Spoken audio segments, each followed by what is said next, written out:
করিমগঞ্জ জেলার রাইজর দলের পক্ষ থেকে পাতারকান্দি এবং দক্ষিণ করিমগঞ্জ সহ গোটা করিমগঞ্জের বিভিন্ন জলে প্লাবিত ফ্লাড এলাকা আমরা পরিদর্শন করি।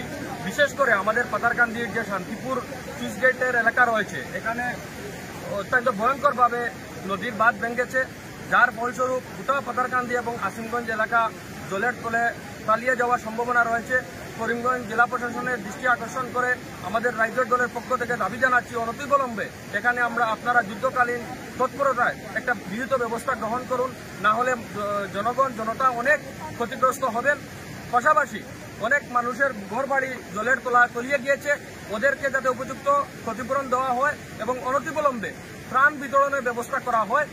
সৎ ন্যায়পরায়ণ মানুষদেরকে দিয়ে যাতে ত্রাণ বন্টন করা হয়, যাতে ত্রাণগুলা কেউ আত্মসাৎ করতে না পারে, সেই দাবি করিমগঞ্জ জেলা প্রশাসনের প্রতি আমরা রাখছি।